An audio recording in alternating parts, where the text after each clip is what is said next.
ያለንባት ምድር ጊዜያዊ መቆያና ወደ አኺራ መሸጋገሪያ ድልድይ ብቻና ብቻ ናት። ከዚህች ከፈተና ምድር ከዱንያ ሀገር ወጥተን ወደ አኺራ ሀገር እስክንሸጋገር ድረስ ሕይወታችን ላይ የተለያዩ ሙሲባዎች፣ ፈተናዎች፣ መከራዎች እንደሚፈራረቁብን አላህ ነግሮናል። ሕይወትና ሞት የሰው ልጅ ላይ እንዲፈራረቁ ያደረገውም አላህ ለዚሁ ዓላማ እንደሆነ ሲነግረን ተባረከ አለዚ ቢየዲሂል ሙልኩ ወሁወ ዐላ ኩሊ ሸይኢን ቀዲር አለዚ ኸለቀል መውተ ወልሐያተ ሊየብሉወኩም ብሎ ነግሮናል። ሞትንም ሕይወትንም አላህ የፈጠረው ሊፈትናችሁ ነው ብሎናል። ማግኘትም ማጣትም መኖርም መሞትም ሁሉም ፈተና ናቸው። በእነዚህ ሁሉ ፈተናዎች ተፈትኖ ተሞክሮ ፈተናውን በስኬት ያጠናቀቀ ሰው አንገቱን ቀና አድርጎ በደስታ ጀነት ይገባል። እነዚህ ፈተናዎችን ያላለፈ ሰው ዱንያ ላይ ከገጠመው ጥቃቅን ፈተና የከፋ ፈተና ጀሀነም ላይ አኺራ ላይ ይጠብቀዋል። ዱንያ ላይ የሚኖር በሙሉ ወንዱም ሴቱም ሀብታሙም ደሃውም መሪውም ተመሪውም ተፈታኝ ነው። ሳይፈተኑ ሙእሚን መሆን፣ ሳይፈተኑ ጀነት መግባት፣ ሳይፈተኑ ሕይወት ላይ ድልን፣ ሰላምን፣ ምቾትን ማግኘት መቼም አይቻልም። የሰዎች ፈተና አይነቱ ስለሚለያይ ትንሽ ፈተና ውስጥ ያሉ ሰዎች አላህ ከፈጠራቸው ፍጥረታት ለይቶ እሱን ብቻ እየፈተነ ያለ ሊመስለው ይችላል። ግራ ቀኙን ዞር ዞር ብሎ የማያይ ሰው፣ ታሪክን የማያውቅ ሰው። ነገሩ እንደዚህ አይደለም። እውነታው ሰው ሁሉ ፈተና ላይ ነው ያለው። አንዳንዱ ስራ በማጣት፣ ሌላው ትዳር በማጣት፣ ሌላው ትዳሩ ላይ ሰላም በማጣት፣ አንዳንዱ ከትዳር ዓላማዎች አንዱ የሆነውን ልጅ በማጣት፣ ሌላው ሀገሩ ላይ አካባቢ ላይ ሰላም በማጣት፣ ሌላው ጤና በማጣት ወህሉም መጀራ ሰው ሆኖ ማይፈተን የለም። ታዲያ ፈተና የማይቀር መሆኑን ሙእምን እስካረጋገጠ ድረስ በአላህ ቃል እስካመነ ድረስ የፈተና መድኃኒቱ ምንድነው የሚል ትልቅ ጥያቄ ሙእምን ልብ ውስጥ መፈጠር አለበት። መድኃኒቱን ካወቁ ሁሉም በሽታ ቀላል ነው።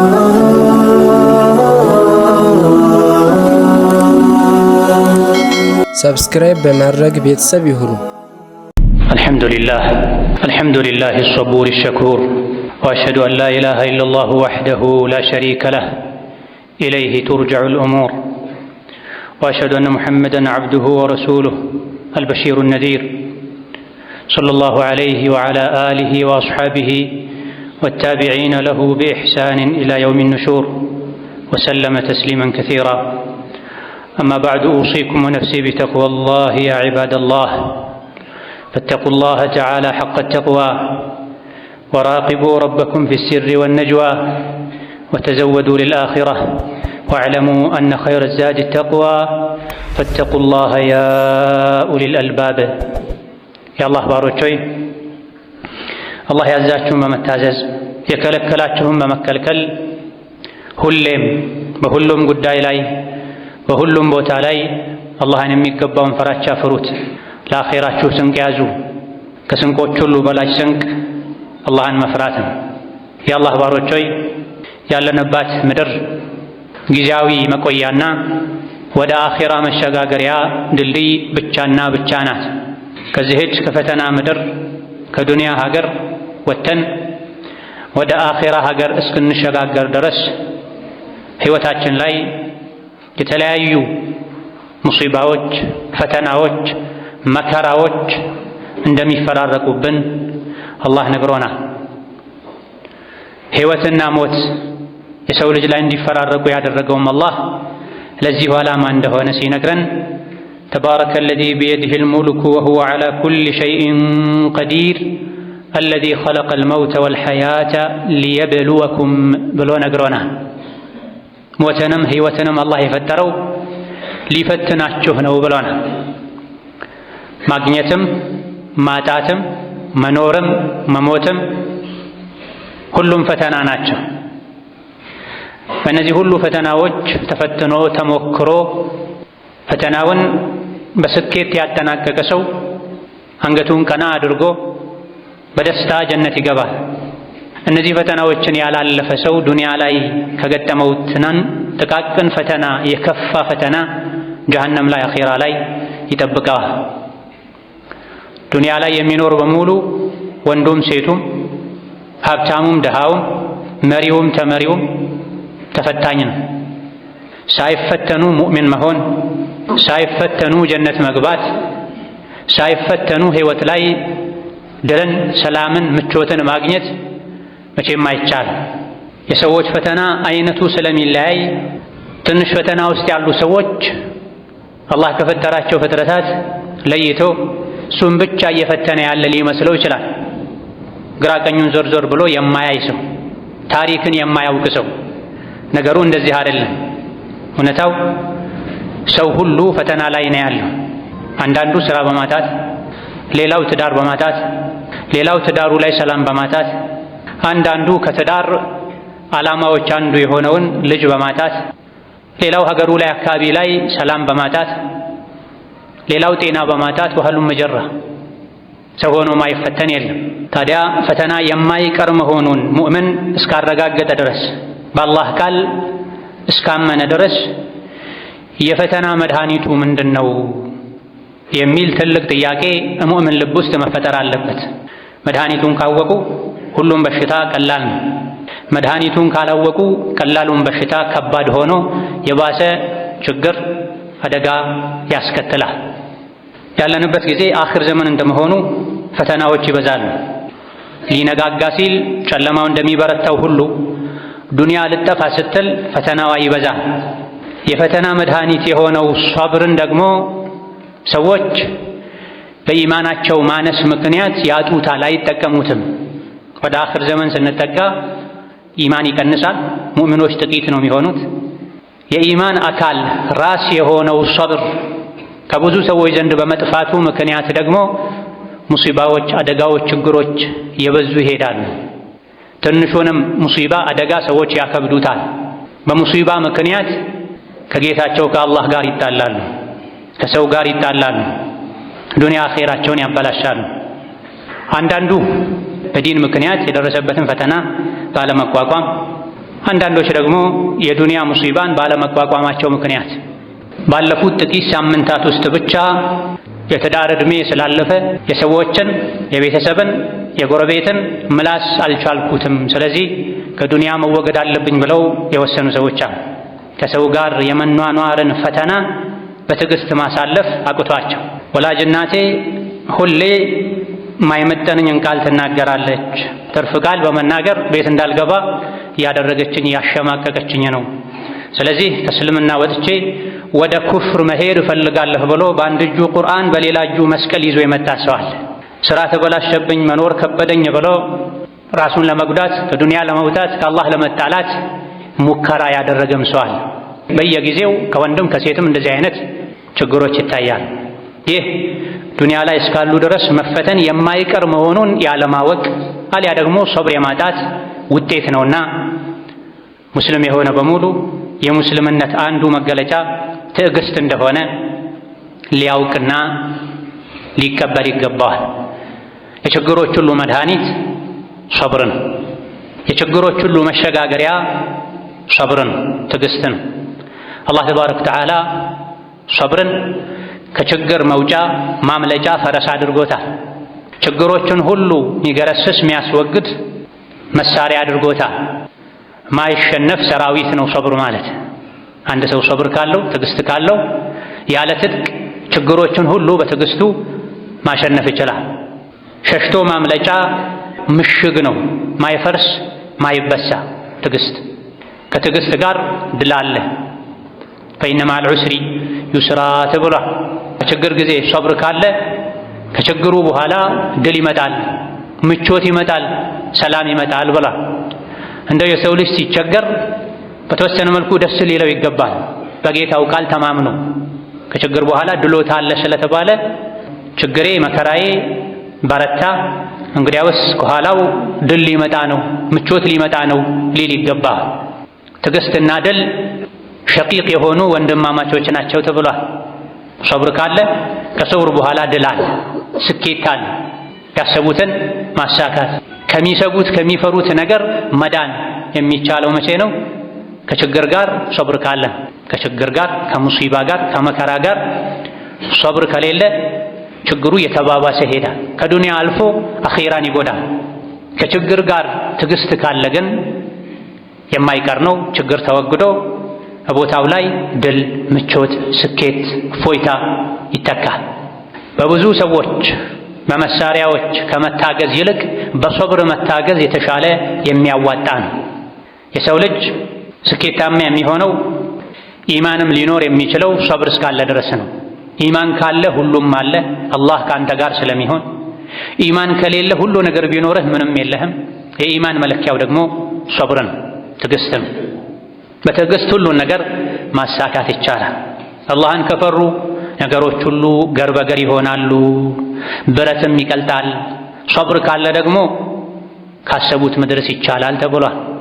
ቃሉን የሚሞላው እውነተኛው አላህ ተባረከ ወተዓላ ታጋሾችን ቁጥር ስፍር የሌለውን ምንዳ እንደሚመነዳቸው ዱንያም አኼራም ላይ መጨረሻቸውን እንደሚያሳምርላቸው ነግሮናል። ከታጋሾች ጋር እንደሆነ አበስሯል። ወስቢሩ ኢነላህ መዐ ሷቢሪን ብሏል። የሰው ልጆች ሆይ የዲንም ይሁን የዱንያ መከራ ሙሲባ የበረታባችሁ ሰዎች ሆይ ታገሱ፣ አላህ ከታጋሾች ጋር ነው ብሏል። ታጋሾች በዱንያም በአኼራ አላህ ከነሱ ጋር ነው፣ በእርዳታው በጥበቃው። በዲንም ይሁን በዱንያ ከፍታ፣ የበላይነት፣ ስኬት፣ የመጨረሻ ማማር የሚገኘው በትዕግስትና አላህ ያለው ቃል እውነት ነው ብሎ አምኖ በመቀበል ነው። ወጀዐልና ሚንሁም አኢመተን የህዱነ ቢአምሪና ለማ ሶበሩ ወካኑ ቢአያቲና ዩቂኑን ያለው ለዚህ ነው። በፊርዓውን ዘመን የሙሳ ተከታዮች ብዙ አይነት መከራ፣ ስቃይ ደርሶባቸው ነበር። እንደ ሰው ሐቃቸው ተጠብቆ መኖር አይችሉም ነበር። እንደ እንስሳት መገልገያ ብቻ ነበሩ። ታገሱ፣ ሰብር አደረጉ። መጨረሻ ላይ ግን ምድር ላይ ተተኪዎች፣ የበላይ መሪዎች አደረግናቸዋል። በምን ምክንያት? ለማ ሶበሩ፣ በታገሱ ጊዜ፣ በመታገሳቸው ምክንያት፣ አላህ የተናገረ ሁሉ እውነት ነው ብለው እርግጠኛ በመሆናቸው ምክንያት ብላ። ታዲያ ጌታ አላህ ከችግር በኋላ ምቾት አለ፣ ድሎት አለ ብሎ ነግሮናልና ይሄን እርግጠኛ ሆኖ መጠበቅ፣ ያ እስኪሳካ ድረስ ደግሞ በሶብር በትዕግስት መታገዝ ያስፈልጋል። አላህ ተባረከ ወተዓላ ሶብርን አጥቶ ከመበሳጨት ከመወራጨት ያልሆነ አካሄድ ከመሄድ ሶብር እንደሚሻል መታገስ እንደሚሻል አላህ ተባረከ ወተዓላ በመሐላ አጥብቆ ነግሮናል። ወለኢን ሶበርቱም ለሁወ ኸይሩን ሊሷቢሪን ብሎ የሚያዋጣችሁ መታገስ ነው። ወላሂ ብትታገሱ ይሻላችኋል። ትዕግስት ለታጋሾች ከትዕግስት ተቃራኒ ከሆነው አካሄድ የተሻለ ነው ብሎናል። የሰው ልጅ ሶብር ትዕግስት ካለው ከትዕግስት ጋር አላህን ከፈራ ጠላቶቹ ሁሉ ሊጎዱት እንደማይችሉ መከራና ሙሲባ ሁሉ ቢፈራረቀበት መጨረሻ ላይ ድል የሱ እንደሚሆን አላህ ነግሮናል። ወኢን ተስቢሩ ወተተቁ ላ የضركم ከይዱሁም ሸይአ ኢነላህ ቢማ ያዕመሉነ ሙሒጥ ብሏል። ሊጎዱህ የሚፈልጉ ባለስልጣናት፣ አቅም ያላቸው ሰዎች፣ ምድር ላይ ያሉ የሰው ልጆች በሙሉ ቢረባረቡ አንተ ላይ የአላህ ፍራቻና ትዕግስት ካለህ አላህ ተባረከ ወተዓላ የጠላቶችህን ሴራ ያከሽፍልሃል፣ ይረዳሃል። በትዕግስት ይሄን መቋቋም ትችላለህ ብሏል።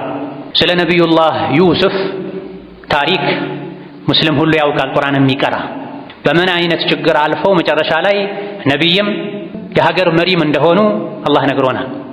ዩሱፍ የደረሱበት ደረጃ ላይ ያደረሳቸው አላህን መፍራታቸውና መታገሳቸው ነው።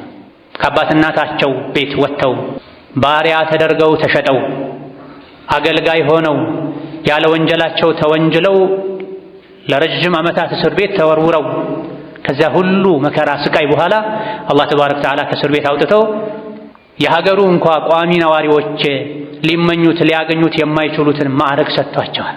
የሀገሩ አዛዥ፣ ፈላጭ፣ ቆራጭ አድርጓቸዋል። ይሄም በምን አገኙት? የበላይነትን፣ መሪነትን፣ ትልቅነትን ያገኙት በሶብር እንደሆነ አላህ ሲነግረን ኢነሁ መን የተቂ ወየስቢር ፈኢነላህ ላ ዩዲዑ አጅረል ሙሕሲኒን። ትዕግስት ያደረገ አላህን የፈራ ሰው አላህ የታጋሾችን ምንዳ ከንቱ አያደርገውም። ትዕግስት ዱንያም አኼራም ላይ ዋጋ አለው፣ ጀዛ አለው። የሰበረ ሰው ችግሮች ቢመሩትም ቢጎመዝዙትም ቢከብዱትም ዋጥ ያደረገ ያልፋል፣ ነገ የተሻለ ቀን ይመጣል ብሎ በሰብር ያለፈ ሰው አላህ ተባረከ ወተዓላ እዚህ ዱንያ ላይ ይሸልመዋል። ያለፉ የመከራ ቀናትን፣ ሳምንታትን፣ ወራትን የሚያስረሳን ጸጋ ዱንያ ላይ ይሰጠዋል። አኼራ ላይ ደግሞ ታጋሾች ቁጥር ስፍሩን አላህ እንጂ ማንም የማያውቀውን ምንዳ ነው የሚመነዱት ብሏል። ዱንያም ላይ ይሁን አኼራ ላይ ፈላህ፣ ነጃህ፣ ስኬት ያሰቡት መሳካት ሊገኝ የሚችለው በሰብር እንደሆነ አላህ ሲነግረን ያ አዩሃ አለዚነ አመኑ እስቢሩ ወሷቢሩ ወራቢጡ ወተቁላህ ለዓለኩም ቱፍሊሑን ብሏል። እናንተ አማኞች ሆይ ሙእምን ነኝ ሙስሊም ነኝ የምትሉ ሰዎች ሆይ ሰብር አድርጉ፣ ታገሱ፣ ጽኑ፣ አላህን ፍሩ። ከታገሳችሁ ከጸናችሁ አላህን ከፈራችሁ ያሰባችሁት ሁሉ ይሳካል ብሏል። ታጋሾችን እንደሚወዳቸው ነግሮናል። በሙሲባ በችግር ጊዜ መታገስ ከሽልማቶቹ አንዱ የአላህን ውዴታ ማግኘት። ይሄ ደግሞ ለመታገስ ትልቅ የሚያነሳሳ ነገር ነው። ባለመታገስ ምንም የሚገኝ ነገር የለም ከአላህ ቁጣ ውጭ። አንድ ሰው ሰብር ስላጣ፣ ስለተበሳጨ፣ ስለተወራጨ፣ ከእስላም ኩፍር ይሻለኛል ስላለ፣ ከመኖር ራሴን ማጥፋት ይሻለኛል ስላለ የአላህ ውሳኔ አይቀየርም። ከዱንያ ችግር ወጥቶ ወደ ባሰ ወደ አኼራ ችግር መሄድ ነው የሚሆነው ትርፉ። መታገስ ግን ኸይር እንደሆነ በላጭ እንደሆነ ለዱንያም ለአኼራ መሰበር መታገስ እንደሚሻል አላህ ነግሮናል። ችለን እንድንታገስ ደግሞ ሲያነሳሳ ሽልማቱን ሲነግረን ወላሁ ዩሂቡ ሷቢሪን። ታገሱ፣ በመታገስ ብዙ ነገር ታገኛላችሁ። ከምታገኙት የትዕግስት ፍሬ ጥቅም አንዱ አላህ ታጋሾችን ይወዳል አለ። ፈማዳ ፈውቀ ሃዳ። ሙእምን ከዚህ በላይ ምን ይፈልጋል? የሙእምን ዓላማው ግቡ የአላህን ውዴታ ማግኘት ነው። የሚሰገደው፣ የሚጾመው፣ ሶደቃ የሚሰጠው፣ ሐጅ ዑምራ የሚደረገው፣ ዝምድና የሚቀጠለው፣ ወንጀል የሚተወው የአላህ ውዴታ ተፈልጎ ነው። ታዲያ መከራ ሙሲባ ህይወት ላይ ተፈራርቀው ትዕግስት ከተደረገ የአላህ ውዴታ የሚገኝ ከሆነ ከሰብር ጋር በላ ቢመጣ የሙእምን ደስታ ይሆናል ማለት። ደጋግ ቀደምቶች በህይወታቸው ለወራት ምንም አይነት እንቅፋት ችግር ካልገጠማቸው ይፈሩ ነበር። ጌታዬ ሆይ ምን አጥፍቼ ነው አልፈተንከኝም ለምንድን ነው ይሉ ነበር ተብሏል። ፈተና ከሰብር ጋር ከሆነ የአላህን ውዴታ ስለሚያመጣ ነው። አላህ ተባረከ ወተዓላ ታጋሾችን በሶስት ነገር አበስሯቸዋል። ከሶስቱ አንዱ ብቻ ዱንያ ላይ ካሉ ጸጋዎች ሁሉ የሚሻልና የሚልቅ ነው። ሰዎች ለዱንያ ይገዳደላሉ። አንዱ የሌላኛው ምቀኛ ይሆናል፣ ጠላት ይሆናል፣ ይፎካከራሉ። ዱንያ ላይ ካሉ ነገሮች ሁሉ ለታጋሾች ከሚሰጡ ከሶስት ነገሮች አንዱ ይበልጣል። ወበሽር ሷቢሪን፣ ታጋሾችን አበስራቸው።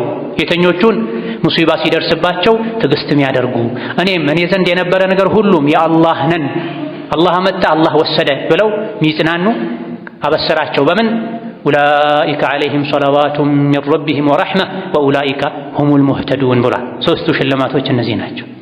ታጋሾች በአንደኛ ደረጃ አላህ ያወድሳቸዋል። ከተከበሩ ከሰማይ መላእክት ጋር ስለነሱ ጀብድ ትልቅነት አላህ ተባረከ ወተዓላ ይናገራል። ሰማይ ላይ ይወሳሉ። ሰብር ሰማይ ላይ እንዲታወቁ መላእክት ዘንድ ክብር እንዲያገኙ ያደርጋል። ሁለተኛ አላህ ያዝንላቸዋል። ሶስተኛ ሂዳያ ያላቸው ማለት እነሱ ናቸው ብሎ መስክሮላቸዋል። ሰብር ያለው ሰው ሂዳያ አለው፣ አላህ ያዝንለታል፣ አላህ ያወድሳል። ሰብር የሌለው ሰው ሂዳያ አላገኘም ማለት ነው። አልተመራም፣ አልተስተካከልም፣ የአላህን ውዴታም ያጣል።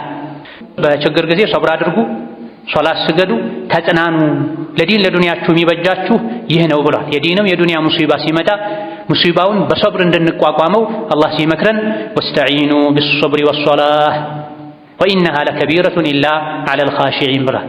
ዱንያችሁ ላይ ልጅ በማጣት ትዳር በማጣት ትዳር ውስጥ ሰላምን ፍቅርን በማጣት ህይወት ላይ ስራ በማጣት አካል ላይ ጤንነትን በማጣት መሰል ሰላም የሚነሱ ውስጥን የሚረብሹ ሙሲባዎች ሊፈራረቁባችሁ ይችላሉ።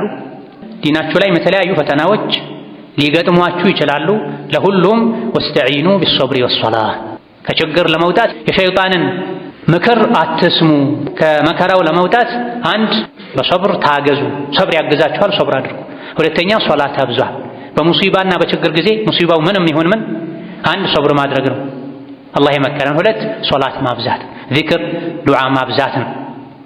ይሄን ያደረገ የታገሰ በዱንያም በአኼራ እድለኛ እንደሚሆንም አላህ ሲነግረን የጀነት ሰዎች ጀነት የሚገቡትም ከጀሃነም የሚድኑትም በሶብር እንደሆነ ሲያሳውቀን ኢኒ ጀዘይቱሁሙል የውመ ቢማ ሶበሩ አነሁም ሁሙል ፋኢዙን ብላ ጀነት የገቡ ፈውዝን ያገኙ በትዕግስታቸው እንደሆነ አላህ ሲያበሰራቸው እዚህ ዱንያ ላይ ያሉ ሰዎችም ይሄን ከወዲሁ ሰምተው ጀነት ለማግኘት ከጀሃነም ለመዳን እንዲሶብሩ እንዲታገሱ ስለ ጀነት ሰዎች ሲነግረን እኔ ዛሬ ጀነትን መነዳኋቸው በመታገሳቸው ምክንያት እነሱ ናቸው ፋኢዞች ከፈሩት ሁሉ የሚድኑ የተመኙትን ሁሉ የሚያገኙ ታጋሾች ናቸው ብሏል። አላህ ተባረከ ወተዓላ ሁላችንም ከታጋሾች ያደርገን መልካም ሰብርን በሁሉም ሁኔታ ላይ ይለግሰን። ባረከላሁ ሊ ወለኩም ፊል ቁርአኒል ዐዚም ወነፈዐኒ ወኢያኩም ቢማ ፊሂ ሚነል አያቲ ወዚክሪል ሐኪም አቁሉ ቀውሊ ሃዛ ወአስተግፊሩላህ ሊ ወለኩም ወሊሳኢሪል ሙስሊሚነ ሚን ኩሊ ዘንቢን ወኸጢአ ፈስተግፊሩሁ ኢነሁ ሁወል ገፉሩር ረሒም ወል በሩል ከሪም። አልሐምዱሊላሂ ዐላ ኢሕሳኒሂ ወሽኩሩ ለሁ ዐላ ተውፊቂሂ ወምቲናኒሂ ወአሽሀዱ አን ላ ኢላሃ ኢለላሁ ወሕደሁ ላ ሸሪከ ለሁ ተዕዚመን ሊሻኒሂ ወአሽሀዱ አነ ሙሐመደን ዐብዱሁ ወረሱሉሁ አዳዒ ኢላ ሪድዋኒሂ ሰለላሁ ዐለይሂ ወዐላ አሊሂ ወአስሓቢሂ ወኢኽዋኒሂ ወሰለመ ተስሊመን ከሲራ አማ በዕድ። ዱንያ የፈተና የሙሲባ የመከራ ሀገር ናት። ዱንያን ማግኘትም ፈተና ነው፣ ማጣትም ፈተና ነው። ያጡ ሰዎች የሆነ ነገር ስለጎደላቸው ከአላህ ጋር ተባረከ ወተዓላ የሚያጣላ አካሄድ ይሄዳሉ። ያገኙ ሰዎችም ኢማን ከሌላቸው ሰብር ከሌላቸው በማግኘታቸው ከአላህ ይርቃል። ከሁለቱም ችግሮች መውጫ መንገድም አሁንም ሰብርና ትዕግስት ነው። ዱንያን ማጣት የተለያዩ የሚፈልጓቸው ነገሮችን ማጣት የሚያስከትለውን ችግር የምንቋቋመውም በሶብር ነው። ዱንያን ማግኘት የሚያስከትለው ጥጋብ ከአላህ ጋር ተባረከ ወተዓላ እንዳያጣላንም ራሳችንን አስረን የምንይዘው በሶብር ነው። ቃሩን ሰፊ ሀብት አላህ ሰጥቶት ነበር። ሀብቱን ለማሳየትም ያለ የሌለ ጌጡን ተጠቅሞ ውድ ነገሮችን በለበሱ አገልጋዮቹ ታጅቦ በኩራት ከተማው ላይ ወጥቶ ሀገሩ ላይ ወጥቶ መንሸራሸር ጀምሮ ነበር። ይሄን የቃሩንን ሀብት ባዩ ጊዜ ሰዎች ለሁለት ተከፍለው ነበር። ከፊሎች ምን ነው ለኛም እንደዚህ አይነት ጸጋ በተሰጠን አሉ። ሌሎች ግን ይሄ ጠፊ ነው ብለው በማመን ሌሎችን መክረዋል። وقال الذين أوتوا العلم ويلكم ثواب الله خير لمن آمن وعمل صالحا ولا يلقاها إلا الصابرون بلاواቸው ከዱንያ ፈተና ከዱንያ በልጭልጭ በማግኘቱም ይሁን በማጣቱ የሚመጣን ፈተና የሚቋቋሙ ዱንያ ጠፊ እንደሆነች የሚያውቁ ማናቸው? እነዚያ ሶብር የተሰጡ ሰዎች ናቸው ብሏል። ሶብር የሌለው ሰው ዱንያን በልጭልጭ ሲያይ ይፈተናል። የዱንያን በልጭልጭ አግኝቶ ሲያጣ ከአላህ ጋር ይጣላል። ሶብር ያለው ሰው ግን ቢያገኝም ቢያጣም የአላህን ደጅ ይጸናል። የሰጠኝ አላህ ነው፣ ከፈለገ ይወስዳል፣ እኔም ራሴ የአላህ ነኝ፣ አይደለም ንብረቴ አይደለም ቤተሰቤን ነፍሴን እንኳ አላህ ይወስድ የለ እንዴ? እሱ እንዳለው እሱ እንደፈለገው ይሁን ይላል። በዱንያ ህይወታችን ላይ ከሰዎች ጋር ስንኗኗርም ብዙ ፈተናዎች ሊገጥሙን እንደሚችሉ ይታወቃል። ቀደም ሲል እንደተገለጸው ከወለደችው ወላጅ እናቱ ጋር መኗኗር ከብዶት ስራ በማጣቱ በሌሎችም ምክንያቶች ከእናቱ የሚሰነዘርበትን ቃል መቋቋም አቅቶት አኼራውን ለማበላሸት እስከ መወሰን የሚደርስ ሰዋል። ሰዎች የሚያደርሱብንን ጉዳት ጥቃት በምን መልኩ መመለስ እንዳለብንም ቁርአን አስተምሮናል። ኢድፋዕ ቢለቲ ሂያ አሕሰን። ሰዎች ምንም ያድርጉ ምን አንተ የቻልከውን ያክል በጥሩ መልስላቸው፣ አላዋቂዎችን ሰምተህ እንዳልሰማ እለፋቸው ብሎን ነበር። ከሰው ጋር ስንኗኗር ሰው መጥፎ ሲያደርግብን እኛ በጥሩ መመለስ በትዕግስት ማለፍም ደግሞ የሚሳካው መቼ ነው? ወማ ዩለቃሃ ኢላ ለዚነ ሰበሩ ወማ ዩለቃሃ ኢላ ዙ ሐظን ዐዚም ብላ ሰዎች የሚያደርሱበትን ጥቃት በትዕግስት የሚቋቋመው በጥሩ የሚመልስላቸው ይቅር ብሎ የሚያልፈው ስቆ የሚያልፈው ማን ነው? ሶብር ያለው ሰው ነው። ሶብር ያለው ሰው ማለት ትልቅ ዕድለኛ ሰው ነው ብሏል አላህ ተባረከ ወተዓላ።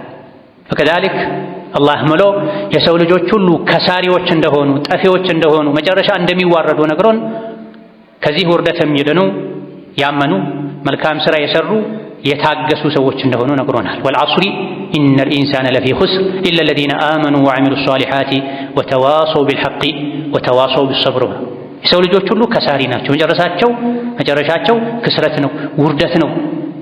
እነዚያ ያመኑ መልካም ሥራ የሰሩ በመልካም ነገር የተመካከሩ አደራ የተባባሉና የሚደርስባቸው ነገር ላይ ሁሉ አላህ ያዘውን መታዘዝ የከለከለውን መከልከል ላይ ሁሉ ታጋሽ የሆኑ ሰዎች ሲቀሩ ከዛ ውጭ ያሉ በሙሉ ከሳሪዎች ናቸው ብሎናል። ሶብር ፈተና ሙሲባ ያለበት ሰው ብቻ ሳይሆን ሁሉም ስለሚያስፈልገው የታጋሾች ኢማም መሪ የሆኑትን ነቢይ ሙሐመድን ዓለይሂ ሰላቱ ወሰላም እንኳ አላህ ታገስ ብሎ መክሯቸው። ትዕግስት ለሁሉም ነው የሚያስፈልገው። አላህ የወሰነ ውሳኔ ላይ ትዕግስት አድርግ ብሏቸው፣ የሚያዋጣው ትዕግስት ነው ብሏቸው። በትዕግስት ከባድ ነገሮች ሁሉ ይቀላሉ፣ ሙሲባዎች ሁሉ ይታለፋሉ ብሏል። ወስቢር ሊሑክሚ ረቢክ ፈኢነከ ቢአዕዩኒና ብሏቸው። ነቢያችን ሆይ ለአላህ ውሳኔ ታገስ፣ ሶብር አድርግ፣ እያየሁህ ነው እየተከታተልኩህ ነው ብሏቸው። ለነቢዩ እንኳ ዓለይሂ ሰላቱ ወሰላም ሶብር ያስፈልጋል ማለት የፈለጉትን ጠይቀው አላህ ሊያደርግላቸው የሚችል ከመሆኑ ጋር እሱን ከባሮቹ ጋር ሊያስተዋውቁ ከመላካቸው ጋር እሳቸውም ቢሆን ሁሉ ነገር ጨርቅ አስፋልት አልሆነላቸውም። ሶብር አስፈልጓቸው ታገስ ለኛ ውሳኔ ብሏቸዋል። የአላህ ቅርብ ከመሆናቸው ጋር የባሮቹ ሁሉ ምርጥና አለቃ ከመሆናቸው ጋር ዱንያ ላይ ብዙ መከራዎችን ሙሲባዎችን አሳልፈዋል። ጥርሳቸው ተሰብሯል፣ ግንባራቸው ተፈንክቷል፣ የሚበሉትን አጥተው ሆዳቸው ላይ ድንጋዮችን አስረዋል ዓለይሂ ሰላቱ ወሰላም። ታመው ሲያቃስቱ አንድ ሰው ሳይሆን ብዙ ሰው የሚያቃስተውን አይነት ድምፅ ነበር የሚያሰሙት። ለዚህ ሶብር አድርግ አላህ ለወሰነው ውሳኔ ብሏቸው። ህይወት ላይ የተለያዩ አይነት ችግሮች የሚደርሱት በድንገት ሳይሆን በአላህ ውሳኔ መሰረት ነው። ለባሪያዬ ይሄ ይሻለዋል ብሎ ነው ሁሉን ያደረገው፣ የሰጠውን የወሰደው። የሚወዱትን ልጅ ወላጅ ወዳጅ በሞት እንዲለዩት የሚያደርገው አላህ፣ የሰበሰቡትን ሀብት እንዲጠፋ እንዲርቅ የሚያደርገው አላህ፣ አካላት ላይ የተለያዩ በሽታዎች ሙሲባዎች እንዲደርሱ የሚያደርገው ጌታ አላህ እሱ ለሚያውቀው ጥበብ ነው። አላህ ፈረደ ወሰነ፣ ሙእምን ደስተኛ ሆኖ አልሐምዱሊላህ ብሎ ሊቀበል ይገባዋል። ይሄ ደግሞ የእድለኝነት ምልክት ነው። አንድ ሰው እድለኛ አላህ ዘንድ የተወደደ ከመሆኑ ምልክቶች አንዱ ሙሲባ ሲደርስበት መታገስ፣ መልካም ነገር አላህ ሲሰጠው ማመስገን፣ ጥፋት ሲያጠፋ አላህን ምህረት መጠየቅ ነው። እነዚህ የእድለኝነት ምልክቶች ናቸው።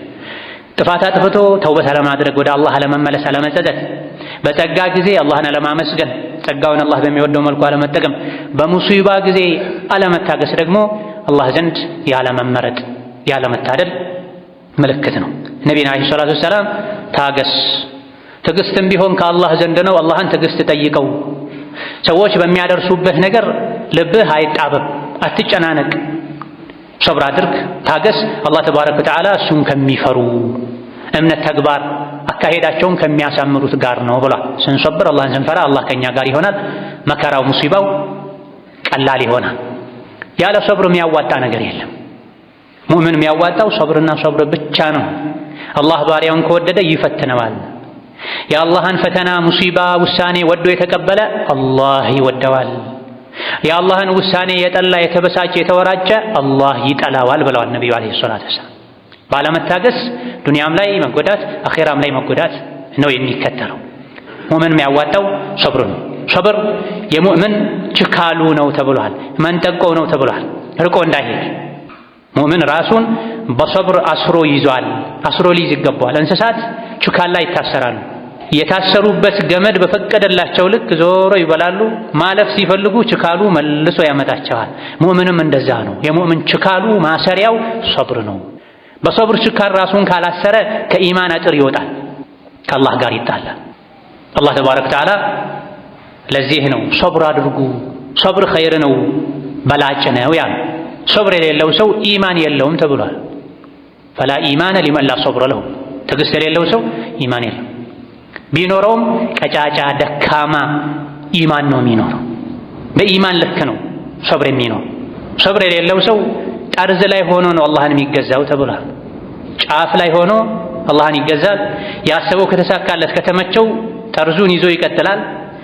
ያሰበው ካልተሳካለት ደግሞ ከእስላም ተንሸራቶ ይወጣል።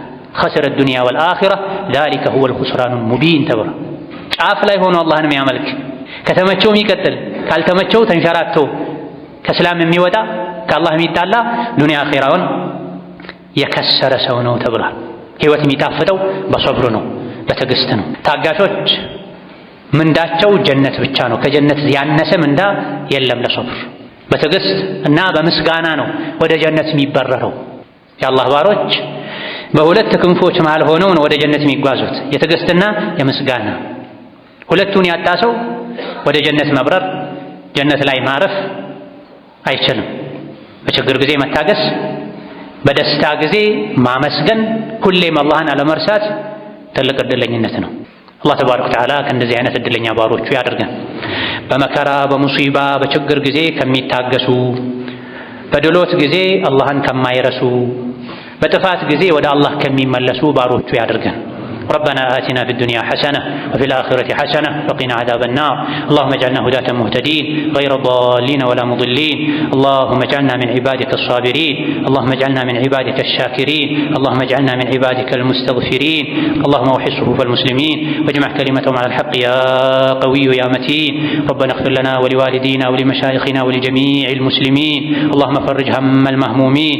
اللهم فرج هم المهمومين. اللهم فرج هم المهمومين ونفس كرب المكروبين واقض الدين عن المدينين واقض الدين عن المدينين واشف مرضنا ومرضانا ومرضى المسلمين واشف مرضنا ومرضانا ومرضى المسلمين وارحم موتانا وموتى المسلمين برحمتك يا ارحم الراحمين. اللهم انصر الاسلام والمسلمين في كل مكان. اللهم انصر الإسلام والمسلمين في كل مكان. اللهم انصر المظلومين والمستضعفين في كل مكان برحمتك يا أرحم الراحمين. ربنا آتنا في الدنيا حسنة وفي الآخرة حسنة وقنا عذاب النار. آمين والحمد لله رب العالمين وصلى الله وسلم وبارك على نبينا محمد وعلى آله.